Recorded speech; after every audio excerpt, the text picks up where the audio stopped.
Hyunwoo Park stood alone in the center of the massive chamber. The ceiling stretched so high above him that he could barely see it.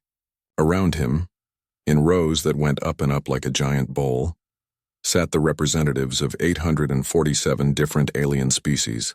Their eyes, tentacles, sensors, and other strange body parts all focused on him. He was the only human in the room. The only human who would speak for all of Earth and its colonies today. The air felt thick and heavy. It smelled like metal and something sweet that made his nose itch. The aliens made soft sounds as they talked to each other in languages he did not understand. Some clicked. Some buzzed. Some made noises like wind through trees. Hyunwoo wore his best black suit. His hands stayed at his sides even though he wanted to wipe the sweat from his face. Behind his ear, a small device connected him to Jinna Lee back on Earth. She was watching everything through tiny cameras hidden in his clothes. "The voting will begin now," said a voice that came from everywhere at once. The sound made Hyunwoo's teeth hurt. High above the chamber, a giant screen came to life. It showed the question that would decide humanity's fate. Should the human species be removed from galactic civilization for violations of peace and safety? Numbers began to appear on the screen. Each number meant one species had voted. Hyunwoo watched as the red numbers grew bigger and bigger. Red meant yes. Red meant the aliens wanted humans gone. The first 100 votes were all red. Hyunwoo felt something cold in his stomach. Through his earpiece, Jinna's voice was quiet but clear.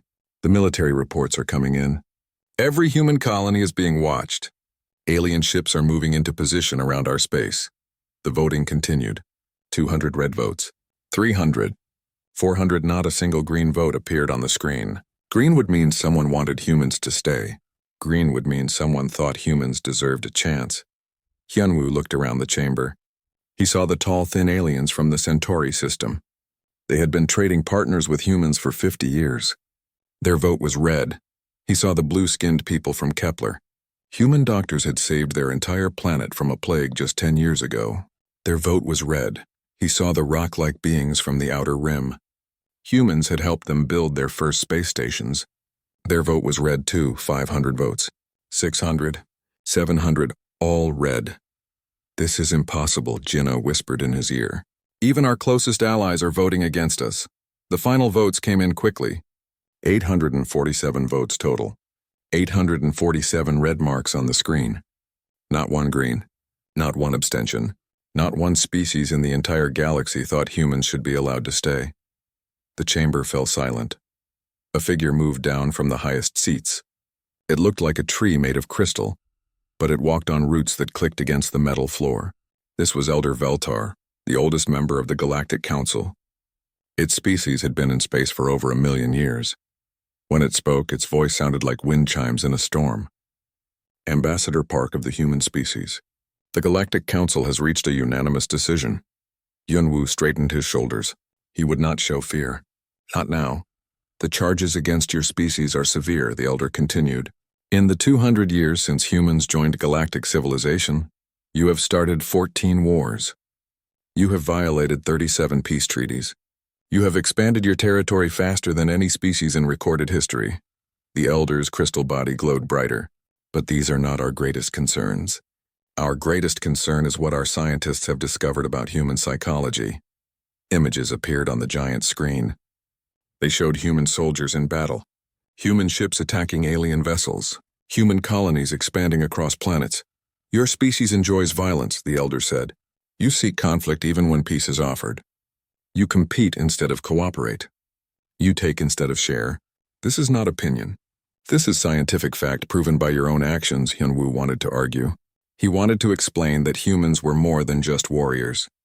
They were also artists and teachers and explorers. They built beautiful cities and wrote amazing stories and loved their children just like any other species. But he had been ordered to stay silent during the judgment.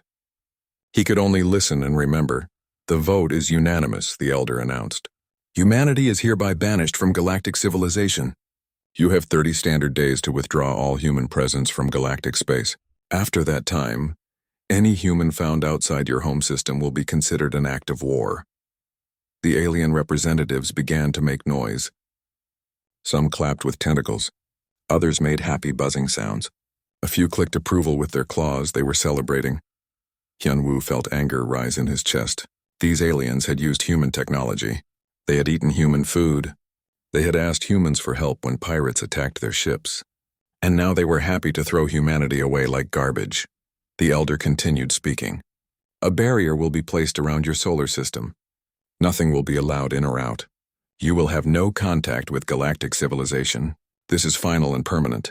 Through his earpiece, Hyunwoo heard Jinna talking quickly to someone else. Dongmin, are you getting this? They're not just kicking us out. They're locking us in a box, another voice answered. It was Dongmin Kim, the head of Earth's military. I'm watching. Tell the ambassador to start recording everything. We're going to want to remember who voted against us. Hyunwoo reached into his jacket and turned on a small recording device. It would capture everything. Every alien face, every word, every sound of celebration. The elder was still talking. Your species will have time to reflect on your nature. Perhaps in isolation, you will learn to control your violent tendencies. If in 1,000 years you can prove you have changed, the Council will consider letting you return. 1,000 years. The aliens expected humans to sit alone in their solar system for 1,000 years. The voting screen changed to show a countdown timer. 30 days, 720 hours, 43,000 minutes until humanity would be cut off from the galaxy forever. The session is ended, the elder announced. Ambassador Park, you will be escorted to your ship immediately. You have 1 hour to leave Council space. Alien guards moved toward Hyunwoo. They were tall and covered in gray armor. Their faces were hidden behind dark masks. As they surrounded him, Hyunwoo spoke for the first time. His voice was calm and clear, carrying across the silent chamber. I want every species here to remember this day. You voted unanimously to cast humanity into darkness. You celebrated our banishment. You chose to make us your enemies instead of your friends. The elder's crystal body flickered. You were already our enemies, human. We simply recognized the truth, Hyunwoo smiled. It was not a happy smile. No, you made a mistake today. You assumed that humans followed your rules because we had to. You never considered that we followed them because we chose to. The guards began to move him toward the exit. As they walked, Hyunwoo continued speaking. For 200 years we played by your rules. We held back our technology to match your standards. We limited our expansion to make you comfortable. We followed your laws even when they made no sense. His voice grew louder. But you just voted to free us from all of that. You gave us permission to stop being the humans you wanted us to be. Now we can be the humans we really are. The chamber had gone completely silent. Every alien was listening. Thank you, Hyunwoo said as the guards pushed him through the doorway. You have given humanity the greatest gift imaginable. Freedom. The doors closed behind him with a sound like thunder. Alone in the corridor, Hyunwoo heard Jinna's voice in his ear. That was beautiful. Are you ready to come home? Yes, he said. And tell Dongmin to start the preparations. We have 30 days to get ready. Ready for what? Hyunwoo looked back at the closed doors of the council chamber. Behind them, 847 species were probably still celebrating their victory over humanity. They had no idea what they had just unleashed. Ready to show them what humans can really do when nobody is watching. The first sign that something was wrong came from the Veltar system, home to the crystal beings who had led the vote against humanity. Their planet held 4 billion souls, all living in beautiful cities that grew like gardens from the planet's surface. On a Tuesday morning, those cities went silent. The first alarm came from a trade ship approaching the planet. Captain Zekta had been delivering supplies to Veltar Prime for 30 years. He knew the planet's radio signals by heart. The constant chatter of traffic control, the busy voices of the port workers, the gentle music that the crystal beings broadcast to welcome visitors. Today, there was nothing. Veltar Control, this is Merchant Ship Brightwing requesting landing permission. He called into his radio. Static answered him. He tried again, switching to emergency frequencies. Still nothing. As his ship came around the planet's curve, Captain Zekta saw something that made his blood freeze. Where the capital city should have been, there was only a crater. The beautiful crystal spires that had reached toward the sky for 1,000 years were gone. In their place was a hole in the ground so deep that he could not see the bottom. By the gods, he whispered, then quickly activated his emergency beacon. This is Brightwing. Veltar Prime is gone. The entire capital city is just gone. The message reached the Galactic Council within hours. Emergency ships raced to the Veltar system, carrying investigators and medical teams. What they found was impossible to understand. Every major city on the planet had been destroyed, but these were not normal weapons. The craters were perfectly round and incredibly deep. The edges were smooth as glass. Whatever had hit these cities had burned so hot that it had turned rock into vapor. Elder Kessa, a being made of living water who led the investigation team, stood at the edge of the largest crater. "What kind of weapon could do this?" she asked her assistants. "None that we know of," replied her chief scientist. "The temperature required to create this kind of damage would be hotter than the core of a star. No known technology can generate that kind of heat." But the truly disturbing part was not the destruction itself. It was how precise it had been. The weapons had hit only government buildings, military bases, and communication centers. Ordinary homes were untouched. Schools and hospitals stood empty but undamaged. Someone had wanted to destroy the planet's ability to govern and defend itself, while leaving the infrastructure intact.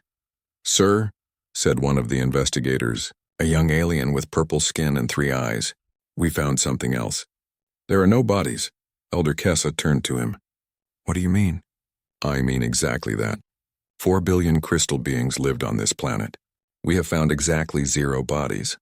Not burned, not buried, not hidden. They are simply not here anymore." The investigation team spent 3 days searching the planet. They found empty houses with food still on the tables.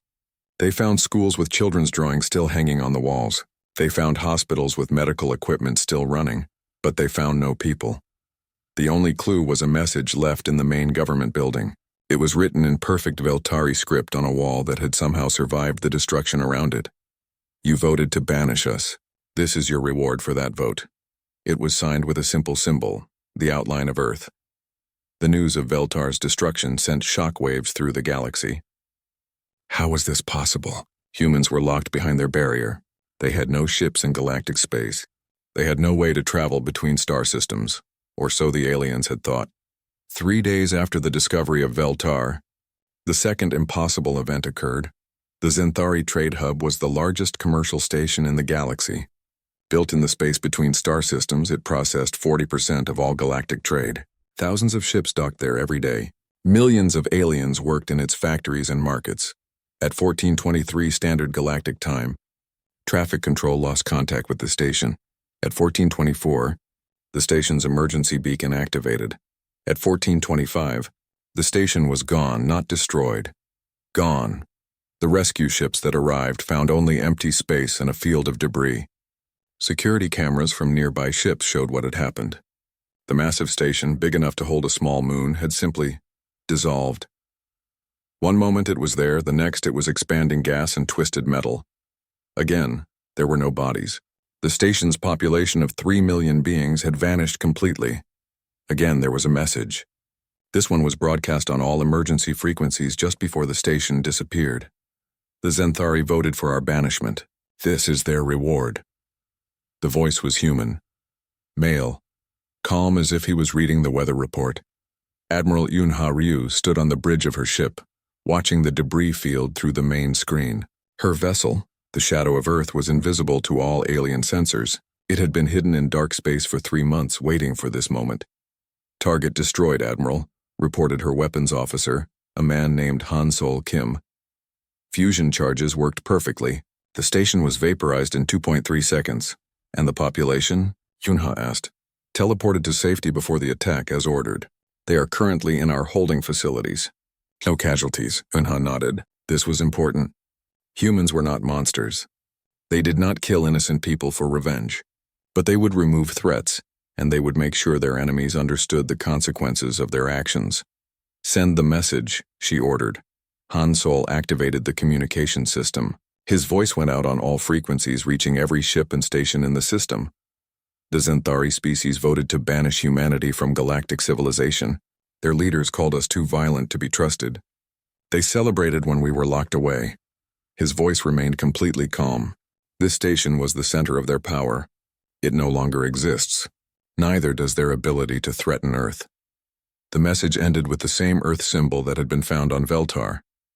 Back on Earth, hidden behind the barrier that the aliens thought was a prison, Wu Jin Park watched the reports with satisfaction. He was Admiral Yunha's brother, and he coordinated the intelligence operations that made these attacks possible. Phase 1 is complete, he reported to the War Council. 2 target species have been neutralized. The galaxy is beginning to understand that the barrier did not contain us.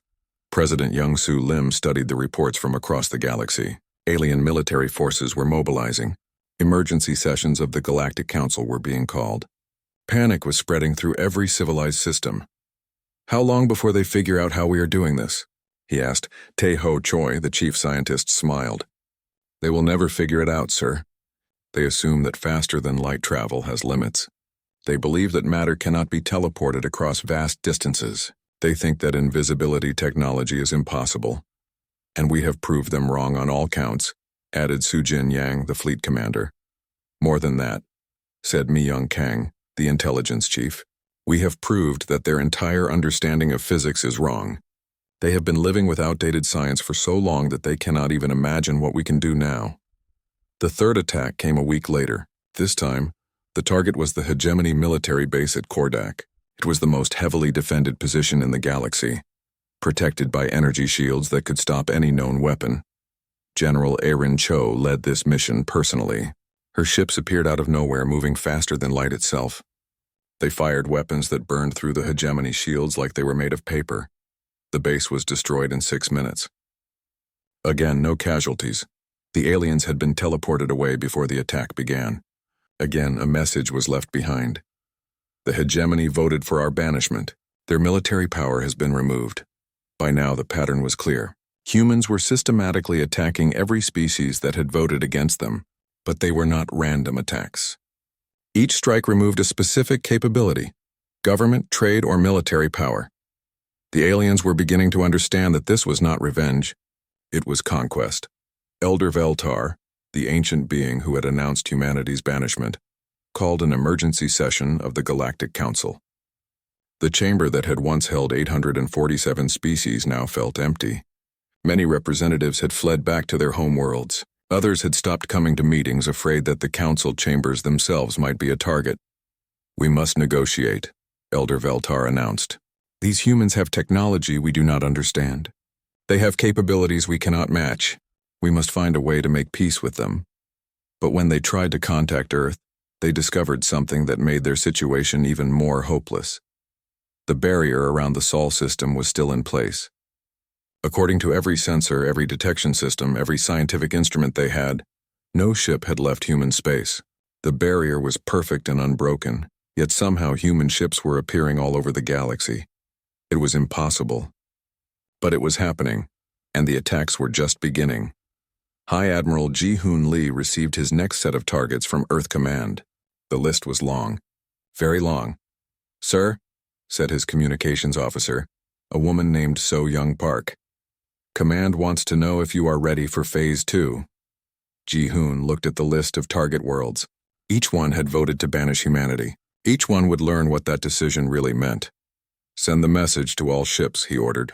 Phase 2 begins tomorrow. It is time to show the galaxy what humans can do when we stop. The emergency meeting of the Galactic Council was unlike anything in the organization's 1,000-year history. Only half the species had sent representatives. The other half were too busy defending their homeworlds or had simply disappeared entirely. Elder Veltar stood before the remaining delegates, her crystal body flickering with stress patterns. We must face the truth, she announced. Our attempt to banish humanity has failed. They have not been contained. They have been freed. In the audience, delegates whispered fearfully to each other. In just 2 months, 37 alien worlds had been attacked. Military bases, government centers, and trade hubs had been destroyed with weapons that should not exist. Millions of aliens had simply vanished, taken by human forces that appeared and disappeared like ghosts. How is this possible? Demanded Senator Crix of the Hegemony. His blue skin was pale with fear. The barrier around their system is still active. Our sensors show no ships leaving human space, yet their attacks come from everywhere at once. Elder Veltar had spent weeks trying to answer that same question. Our scientists believe the humans have developed technology that breaks the fundamental laws of physics as we understand them. Their ships move faster than light itself. Their weapons burn hotter than stars. They can become invisible to all our sensors. Then we must surrender, said Ambassador Thess from the Outer Rim colonies. If we cannot detect them, cannot fight them, cannot even understand their technology, what choice do we have? The chamber erupted in frightened voices. Some delegates demanded immediate surrender. Others called for a massive military response. A few suggested evacuating the galaxy entirely. Elder Veltar raised her hand for silence. There is one more option. We have located one of their bases. Every voice in the chamber stopped. For the first time in months, they had found something they could actually fight. Where? Senator Crix leaned forward in his seat. The Kordak system. Our deep space sensors detected unusual energy signatures 3 days ago. We believe the humans have established a command center on the 4th planet. Hope flickered in the chamber. If they could find one human base, they could attack it. They could finally strike back instead of just running and hiding. I am authorizing the largest military response in galactic history, Elder Veltar announced. 300 warships from 30 different species. Every advanced weapon we possess. We will destroy this base and show the humans that they are not invincible. The fleet assembled in record time. Ships came from across the galaxy, carrying the best technology and most experienced crews that the aliens possessed. Admiral Kessevar of the Central Fleet commanded the operation from his flagship, a massive vessel that was larger than most space stations. All ships report ready, announced his communications officer. Admiral Kessevar looked at the display showing his fleet. 300 ships arranged in perfect formation. Enough firepower to destroy a dozen planets. Shields that could stop any known weapon. Sensors that could detect anything larger than a grain of sand. Take us to Kordak, he ordered. It is time to end this war. The journey took 3 days. The fleet moved carefully, expecting human attacks at any moment. But the space lanes were quiet. Too quiet. Where are they? Asked Captain Yellow, commanding one of the escort ships. The humans have been attacking nonstop for 2 months. Now when we bring our entire fleet to fight them, they vanish? Admiral Kessevar was wondering the same thing. Intelligence reports had shown constant human activity throughout the galaxy. Ships appearing without warning, striking their targets, then disappearing again. But now, when the aliens were finally ready to fight back, there was no sign of the enemy anywhere. Sensors detect the Kordak system ahead, reported the navigation officer. We will arrive at the 4th planet in 20 minutes. All ships to battle stations, Admiral Kessevar ordered. Prepare for immediate combat. The fleet dropped out of faster-than-light travel at the edge of the Kordak system. Immediately, every sensor began scanning for human ships, human weapons, human technology. They found nothing. The 4th planet hung in space exactly as it should. Barren, rocky with no signs of life or artificial construction. Their sensors showed no energy signatures, no hidden bases, no weapons installations. Sir, said the sensor officer, confusion clear in his voice. I am detecting no human presence anywhere in this system. No ships, no bases, no technology, nothing. Admiral Kessevar stared at the planet. But the energy signatures... I am running detailed scans now, sir. The energy signatures are natural, volcanic activity in the planet's core. There is no artificial technology here. The Admiral felt something cold settle in his stomach. Are you saying we came here for nothing? Before the sensor officer could answer, a new voice filled the bridge. It came from the communications system, but no incoming signal had been detected. Good afternoon, Admiral Kessevar. The voice was human, male, perfectly calm. I am Admiral Ji-Hoon Lee of the Earth Defense Force. Welcome to Kordak. I hope you enjoyed your journey. Every alien on the bridge looked around in panic. Where was the signal coming from? How were the humans communicating with them? Your fleet is impressive, the human voice continued. 300 ships. Excellent formation. Your crews are well trained and your weapons are adequate. Admiral Kessevar found his voice. Where are you? Show yourself. We are here, Admiral. We have been watching you since you entered the system. In fact, we have been watching your entire fleet since it left your home ports 3 days ago. The Admiral's blood went cold. Impossible. Our sensors show nothing. Your sensors show what we allow them to show, Admiral Lee replied. Did you really think we would hide from you by running away? We chose this battlefield very carefully. Sir, the weapons officer's voice cracked with fear. I am detecting energy spikes all around us.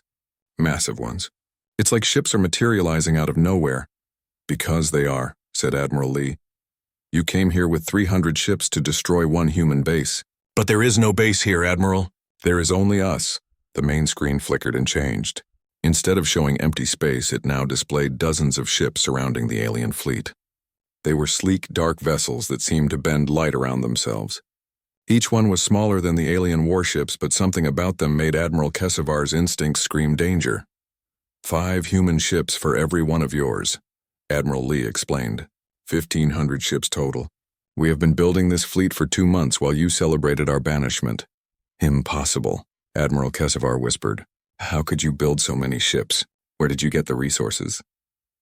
We took them from the worlds we liberated, Admiral Lee answered. Every planet we freed from your control, every space station we captured, every resource depot we acquired. We have been very busy, Admiral. The alien fleet began to move, trying to form defensive positions, but they were surrounded completely. Everywhere they turned, human ships waited for them. You led the galaxy in voting to banish us, Admiral Lee continued. You said we were too dangerous to live among civilized species.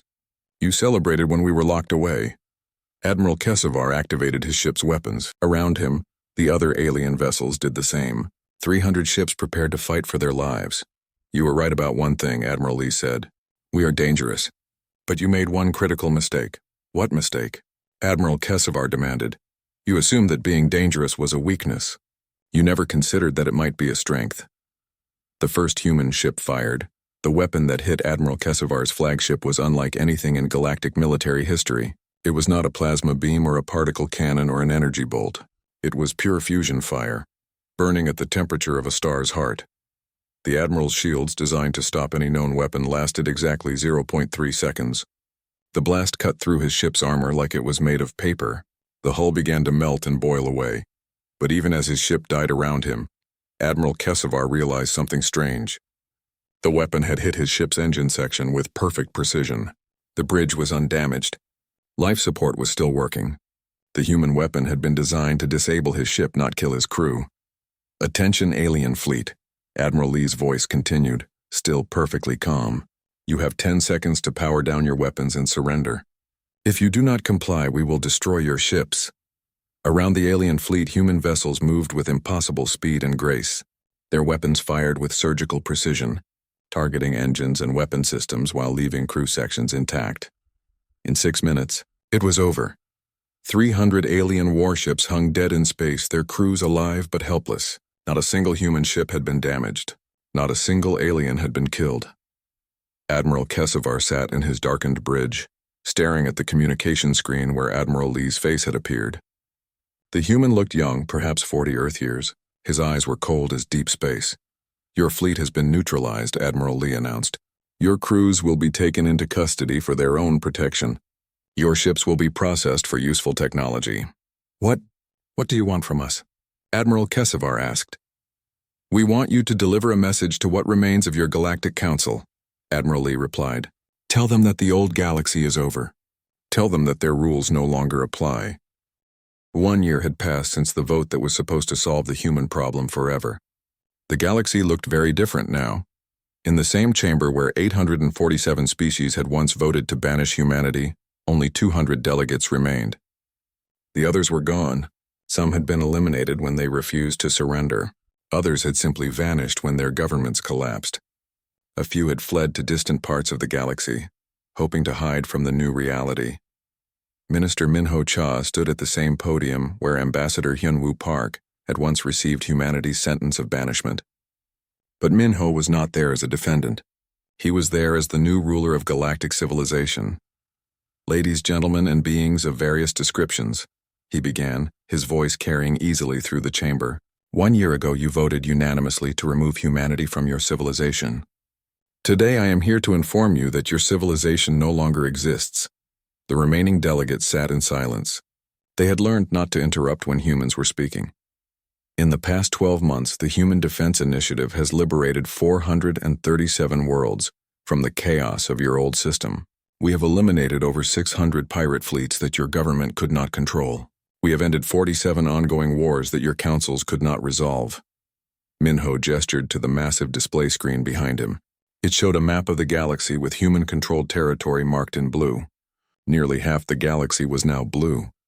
Most importantly, we have restored order to a civilization that had forgotten how to govern itself. In the audience, Elder Veltar raised one crystalline appendage. Minister Cha, what you call liberation, we call conquest. You have taken our freedom. Minho looked at her with something that might have been pity. Elder Veltar, your species voted to banish us because you said we were too violent. Yet under your leadership, this galaxy has seen constant warfare for 1,000 years. Small wars, ignored wars, forgotten wars, but wars nonetheless. He touched a control, and the display changed to show historical data. In the past year under human administration, there have been 0 interstellar conflicts, 0 pirate raids, 0 trade disputes that resulted in violence. Your freedom was the freedom to live in chaos. We have given you the freedom to live in peace. Elder Veltar's crystal body flickered with anger. You achieved that peace through force. Yes, Minho replied simply. Sometimes force is the only language that bullies understand. Your old system tried to maintain peace through weakness and compromise. It failed for 1,000 years. Our system maintains peace through strength and decisive action. It has succeeded completely. Jamin Seo entered the chamber and took his seat in what had once been reserved for Elder Veltar. As governor of liberated territories, he controlled the daily administration of over 200 worlds. His job was to make sure that the galaxy actually worked. The old Galactic Council would spend months debating whether to send aid to a planet hit by natural disasters, he reported. Under human administration, aid ships are dispatched within hours of any distress call. The old system required 17 different committees to approve a new trade route. We can establish new routes in 3 days. What you call efficiency, we call dictatorship, protested Senator Crix of what remained of the hegemony. Jamin looked at him calmly. Senator, your homeworld was attacked by pirates 6 times last year under the old system.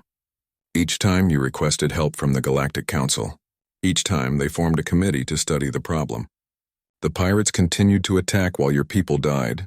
He pulled up another display. Under human protection, your world has been attacked exactly 0 times. We destroyed the pirate bases, captured their leaders, and redistributed their stolen wealth to their victims. Which system do you prefer? Senator Crix had no answer. In the space around the council chambers, Admiral In-Young Beck commanded the largest fleet in galactic history. Her ships patrolled every major trade route, ensuring that commerce flowed safely and efficiently. Pirates who had operated freely for centuries had been eliminated completely. Admiral, her communications officer, reported, "We are receiving a distress call from the Outer Rim. Merchant vessel under attack by unknown raiders." Response time? In-Young asked. 18 minutes to intercept. Deploy Squadron 7. Take the raiders alive if possible. We want to know who they are working for. This was the new reality of galactic civilization. When danger appeared, help arrived quickly. When problems arose, they were solved immediately. When criminals threatened innocent people, they were stopped with overwhelming force. The old system had tolerated pirates because eliminating them completely would have required violence, and violence was considered uncivilized. The new system recognized that sometimes violence was the only way to protect the innocent from the predators. Back in the council chamber, Minho was explaining the fundamental change in how the galaxy was governed. Your old system was based on the idea that all opinions were equally valid, that all species deserved equal representation, and that all conflicts could be resolved through discussion, he said. These ideas sound noble, but they do not work in practice. He gestured to the delegates. Elder Veltar's species had the same vote as the tiny folk from Kepler 7, even though her species controlled 1,000 worlds, and theirs controlled only 1. The result was that important decisions were made by species who would never have to live with the consequences. Democracy requires that all voices be heard, Elder Veltar protested. Democracy requires that decisions be made by people who understand the situation, Minho corrected. A farmer does not get to vote on how to perform surgery. A soldier does not get to vote on how to design starships. But under your system, species with no military experience got to vote on military matters. Species with no experience in trade got to vote on economic policy. The new system was different. Decisions were made by experts who understood the issues. Military matters were decided by military professionals.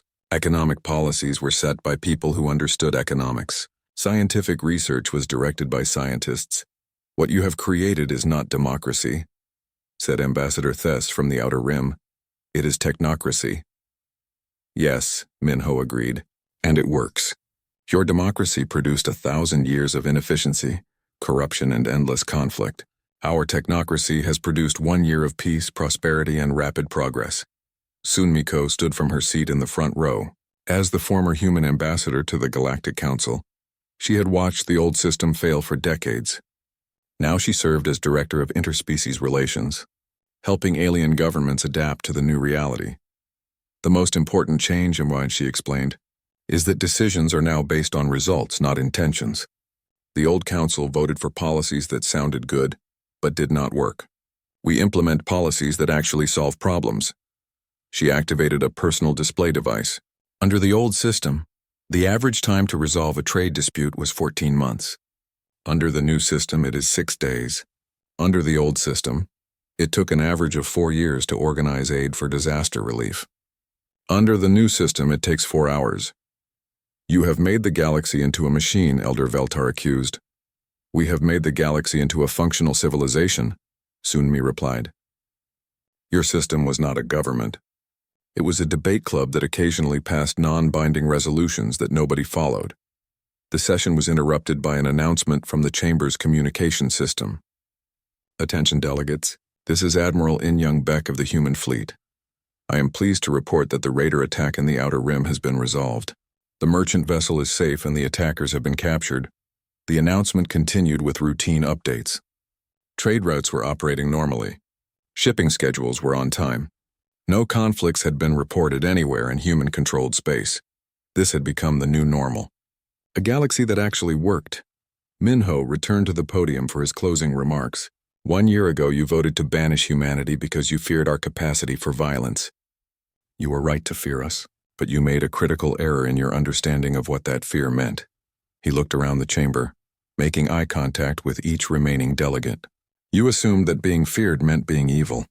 You never considered that being feared might mean being effective. The display behind him showed statistics from the past year. Crime was down 90%.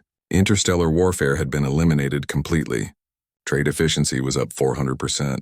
Response time to emergencies had been reduced from months to hours. The old galaxy was peaceful because it was weak, Minho explained. Problems were ignored because solving them required difficult decisions. Criminals were tolerated because stopping them required force. Wars continued because ending them required choosing sides. He paused, letting his words sink in. The new galaxy is peaceful because it is strong. Problems are solved quickly because we are not afraid to make difficult decisions. Criminals are stopped immediately because we are not afraid to use force. Wars are prevented because potential aggressors know they will face overwhelming retaliation.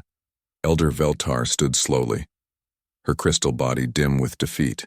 What you have built may be efficient, Minister Cha, but it is not the galaxy we wanted. Minho nodded respectfully, Elder Veltar. With all due respect, the galaxy you wanted was impossible. Hyunwoo stood at the massive doors of the Galaxy Council chambers. His hands were steady, but inside his chest his heart beat fast. Today would change everything. After 50 years of being treated like children, humanity was done playing nice. The doors opened with a soft hiss. The chamber was huge, with seats arranged in circles going up to the ceiling. Aliens of every shape and size sat in those seats. Some had scales, others had tentacles, and a few glowed with their own light. All of them looked down at the humans walking in. Ji-hai walked beside Hyunwoo. She carried a small device in her hand. It held the message that would shock the galaxy. Behind them, Taemin kept his face blank, but his military training showed in every step. The 3 humans looked tiny in the massive chamber, but they carried the weight of their entire species. Chancellor Thexmol of the Valerian Empire called the meeting to order. His purple skin shimmered as he spoke. We gather today to discuss the human colony redistribution proposal. As always, we welcome our junior partners to observe. Junior partners. Those words made Hyunwoo's jaw tighten. Humans had built half the technology in this room. Human ships protected the outer colonies. Human doctors had saved millions of alien lives, but they were still called junior partners. The architect Velandra spoke next. Her crystal body flashed different colors as she talked. The proposal is simple. Humans have 7 colonies in the Outer Rim. These worlds would be better managed by more experienced species. We suggest giving 3 colonies to the Keltharian Empire and 4 to the Zephyrian Collective. Murmurs of agreement filled the chamber. The aliens nodded at each other like this was normal.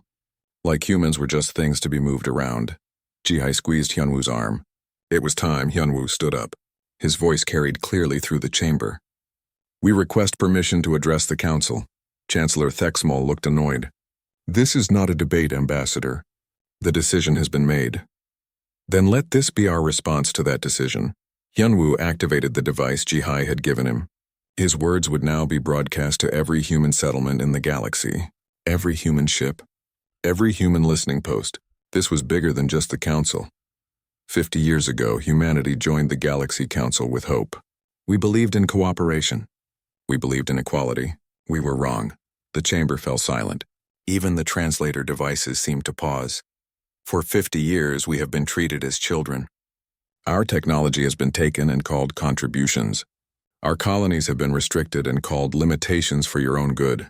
Our military has been used to fight your wars and called learning opportunities. Chancellor Thexmal's face turned darker purple. Ambassador, you forget your place. No, Chancellor. We remember exactly what our place is supposed to be. And it is not beneath you. Hyunwoo looked around the chamber. Every alien was staring at him now. Some looked angry.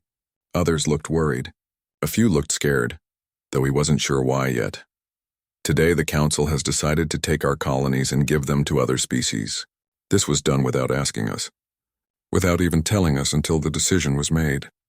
You treat us like property to be moved around. The Keltharian representative stood up. His forearms waved in anger. Humans are new to the galaxy. You need guidance. You need protection. Protection? Hyunwoo laughed, but there was no humor in it. Who protects the outer rim from the Void Hunters? Human ships. Who designed the energy shields that protect your worlds? Human engineers. Who grows the food that feeds half the galaxy? Human farmers. Belandra's crystal body flashed red. You overstate your importance, human. Do we? Let's find out. This was the moment everything would change. Hyunwoo took a deep breath and spoke the words that would shake the galaxy. By the authority given to me by the United Earth Government and the Colonial Assembly, I hereby announce humanity's complete withdrawal from the Galaxy Council. All treaties are cancelled. All agreements are void. All cooperation is ended. The chamber erupted. Aliens were shouting in dozens of languages. Some jumped to their feet. Others fell back in their seats. The noise was incredible, but Hyunwoo wasn't finished. Furthermore, all human personnel are ordered to return to human space immediately. All human colonies will be evacuated. All human technology will be removed or destroyed. As of this moment, humanity has no relationship with any galactic government. Chancellor Thexmal was shouting now, but the translator couldn't keep up with his rapid speech. Other aliens were arguing with each other. Some were trying to leave their seats. Ji-hai stepped forward and activated her own device. All human ships, this is Diplomat Ji-hai with authorization code 77 Alpha. Operation Exodus is now active. Return to Seoul. Leave nothing behind. Taemin smiled for the first time that day. His device was already working. Around the galaxy, human military commanders were receiving new orders. Every defense grid, every weapon system, every piece of human technology was about to go dark. The architect Velandra managed to make herself heard above the noise. You cannot do this. The galaxy needs human technology, human ships, human soldiers. The galaxy should have thought of that before treating us like children, Hyunwoo replied. Chancellor Thexmal finally got control of the chamber. This is madness. You will doom yourselves. You need the galaxy's protection. You need our guidance. We needed your respect. We got your contempt instead. Hyunwoo turned to leave, then stopped. He had one more thing to say. For 50 years, you told us we were too young, too dangerous, too unpredictable to be trusted with full membership in galactic society. Maybe you were right. Maybe we are too dangerous. You're about to find out. The three humans walked toward the exit. Behind them, the chamber was chaos. Aliens were screaming at each other. Some were trying to call their governments. Others were demanding that the humans be stopped. But it was too late. As they reached the doors, Taemin activated one final protocol.